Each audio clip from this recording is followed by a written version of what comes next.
Hi there. I'm so excited to welcome you to the Arthritis Life podcast, where we share arthritis life stories and tips for thriving with autoimmune arthritis. My name is Cheryl Crow, and I am passionate about helping people navigate real life with arthritis beyond joint pain.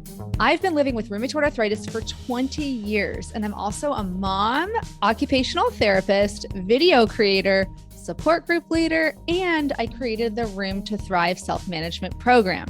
I am so excited to help you live a more empowered life with arthritis. We're going to cover everything from kitchen life hacks to navigating the healthcare system to coping with friends who just don't get it. Seriously, no topic is going to be off limits on this podcast. My interviewees and I share our honest stories of how chronic illness affects our lives. This includes discussions about mental health, sex, shame, pregnancy, body image, advocacy, self-acceptance, and so much more. You'll hear stories from all ends of the spectrum, from a person who's living in medicated remission from psoriatic arthritis to somebody living with severe mobility restrictions and severe pain from rheumatoid arthritis. You'll hear how people manage their conditions in different ways, like medications, mindfulness, movement, social support, work accommodations, and so much more. You'll also hear from rheumatology experts who just get it. We'll dive deep into the science behind chronic pain and what's the latest evidence for lifestyle changes that can help you thrive with arthritis, including exercise, sleep, nutrition, stress reduction, and more. This is your chance to sit down and chat with a friend who's been there. Ready to figure out how to manage your arthritis life? Let's get started.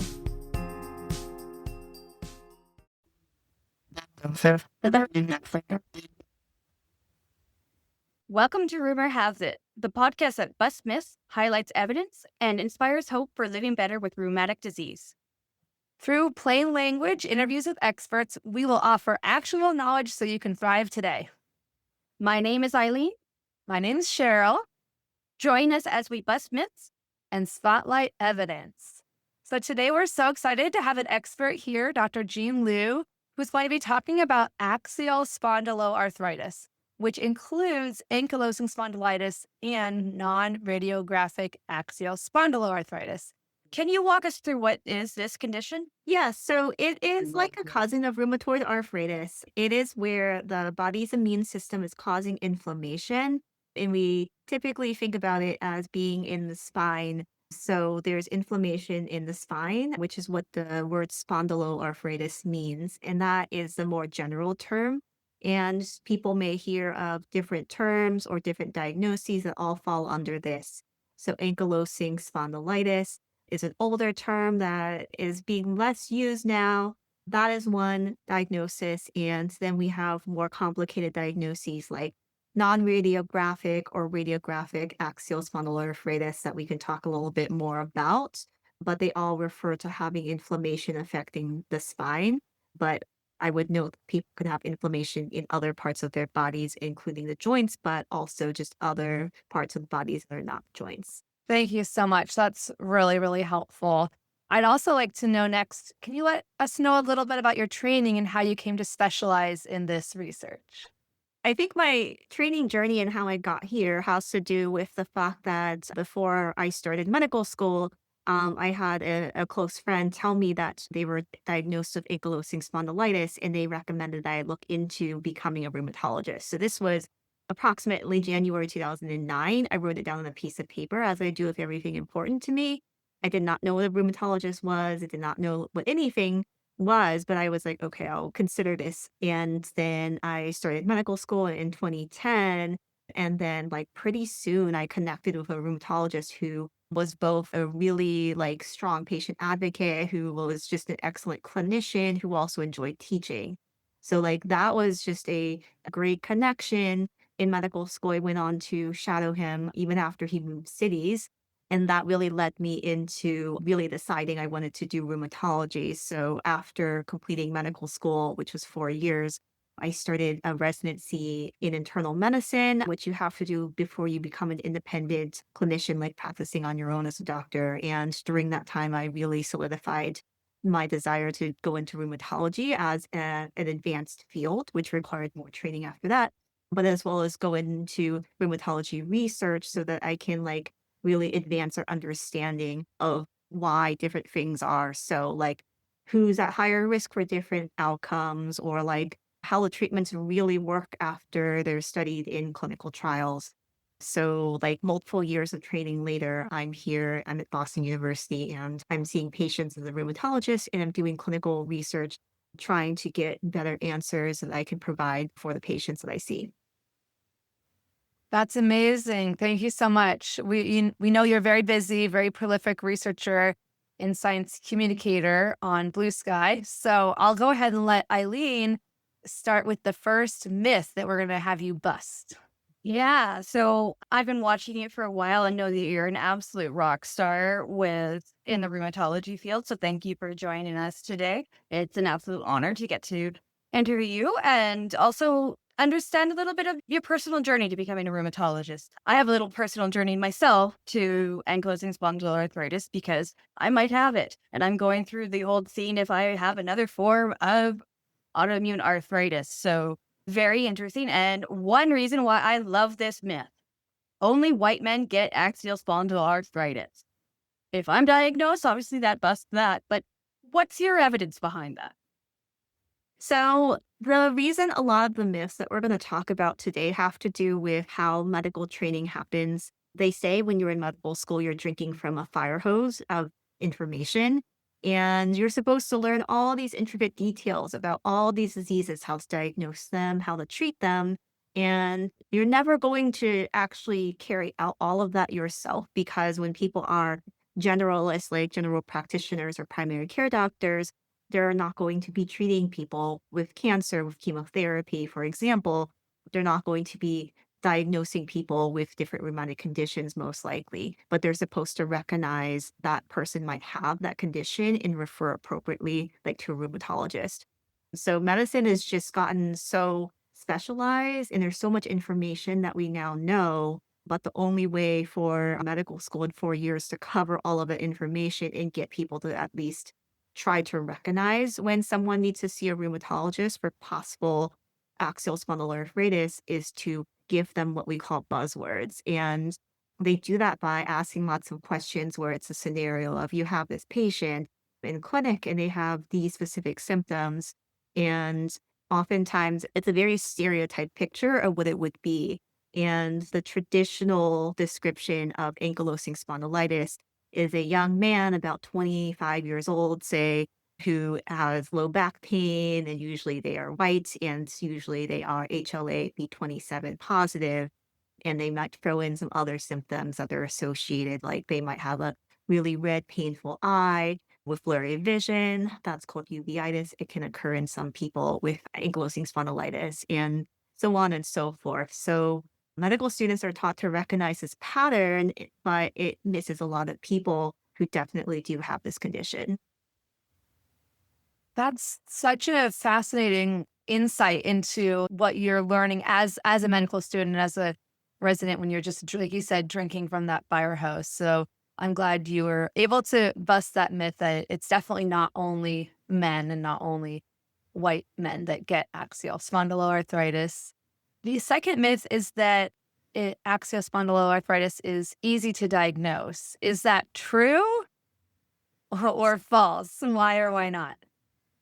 Right. So if you match that like stereotypical case, then it is easy to diagnose. If someone is a young white man with black back pain that is better when they're exercising, worse when they're trying to rest or sleep, they're HLA B27 positive on this blood test. And when you do an x-ray and you look at their pelvis hip area and you see that their SI or sacroiliac joints in the pelvis, they have joined or fused together, which is what ankylosis means, bony fusion of bones, then yes, that is an extremely easy diagnosis to make. But that is a small subset of all the people who have axial spondyloarthritis. So again, it's not even uncommon in a woman or someone who's not white.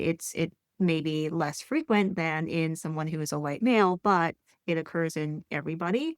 And the x-rays, which we'll talk about later, I think in a different myth, that just represents a subset of people who have this condition. So in the people who have those features, easy to diagnose, and everyone else very difficult. Yeah, and just to tag along with that before we go to the next one, can you share a little bit about your research into like social determinants and how like how people in different social categories experience delays in diagnosis?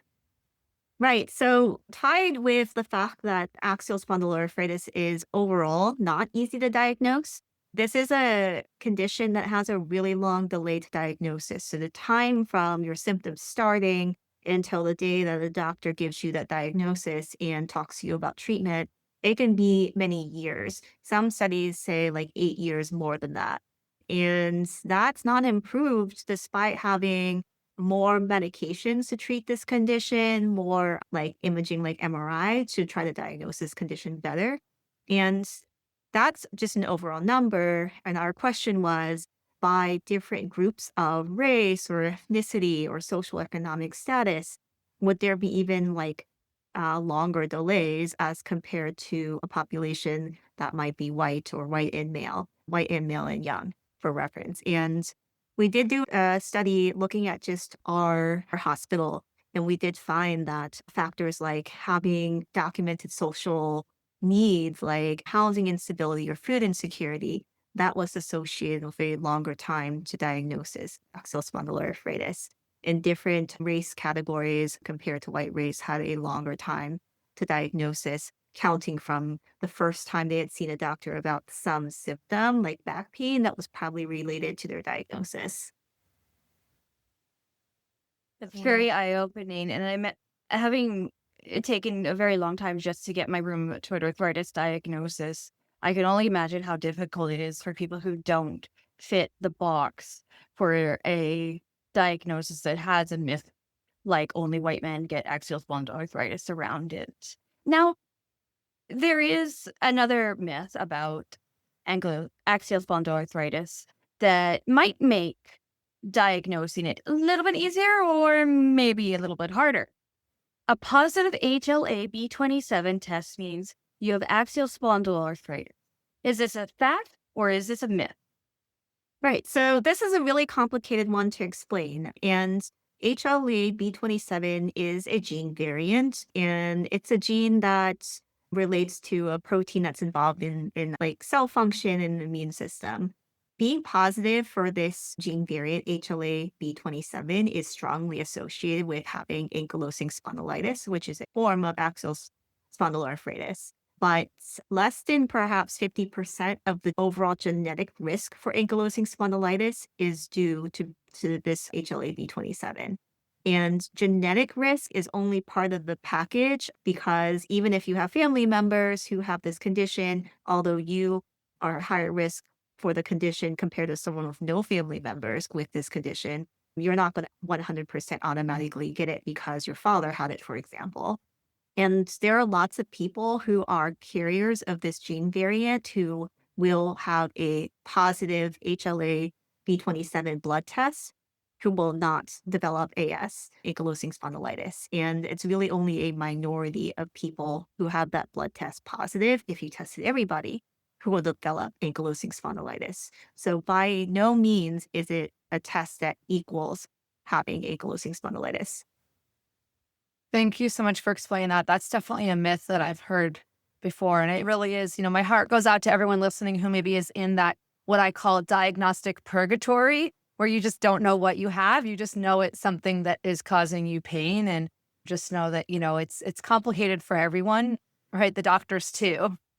And so empathy all around. Similarly, I think I actually thought this myth for a while that axial spondyloarthritis always shows up on imaging. Like you can definitely see it. Is that a myth or is that a fact? And why? Yeah, so this gets complicated. I like that you said imaging, but for a long time, it was just x-rays. You just had the x-rays to focus in on the SI or sacroiliac joints and pelvis, because that's the classic sign that if the x-ray shows that those joints are fused or ankylosed together, that is diagnostic for ankylosing spondylitis. But x-rays only capture some of what's going on. So the ankylosis is a reflection of prior damage. The bone has already done this thing where it's fused this joint together. So the joint is just joints are supposed to move, and when they're fused together, that's not good. And this is something that can also happen along the rest of the spine as well, causing people to have what is called the bamboo spine, where every vertebra and the spine is fused together. But there's a lot of inflammation that happens that if it doesn't cause this bone or joint change or damage, you wouldn't see it on an x-ray. So there are a lot of people who have lots of inflammation that you might see on an MRI of the same place, of the sacroiliac joints, SI joints, who will have completely normal x-rays of the same place. So it was a huge revolution of imaging to have MRIs and to identify which MRIs were actually indicative of or just more consistent with this diagnosis, because people were getting normal x-rays and being told they didn't have this condition at all.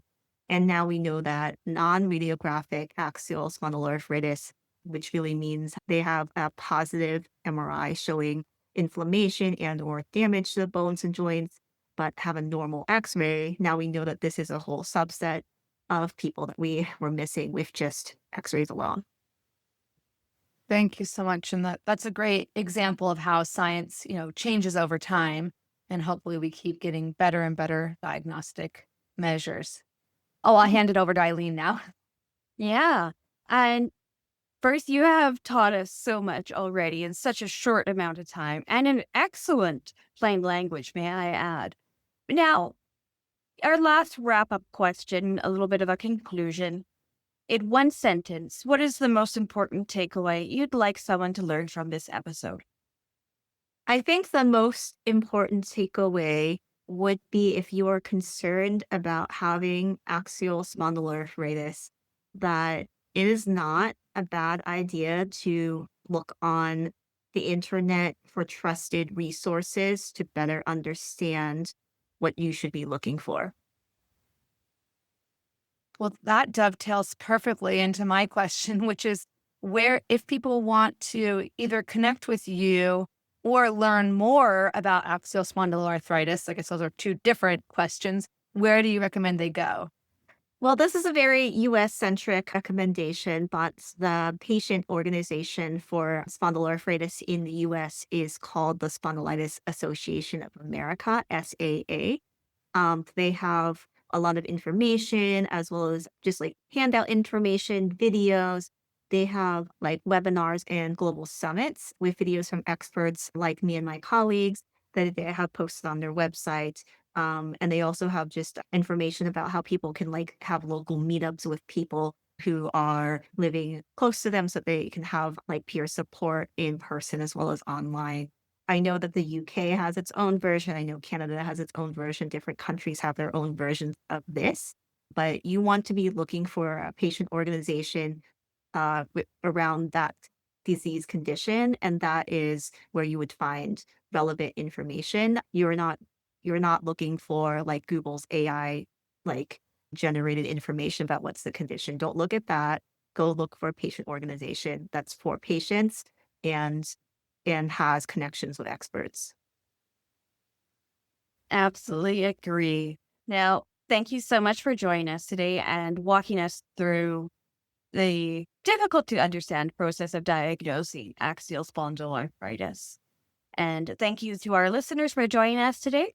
Stay tuned as we uncover more myths, stigmas, and misconceptions about rheumatic diseases. Thanks so much. Bye-bye for now. Thank you. Thanks again, Dr. Liew. Bye.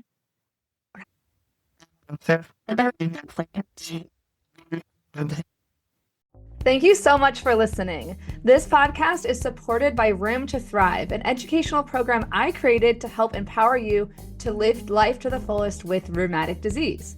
In the program, you're going to learn evidence-based tools for managing all the ways rheumatic disease affects your life. And my goal is to help you go from overwhelmed to confident, supported, and connected in a matter of weeks.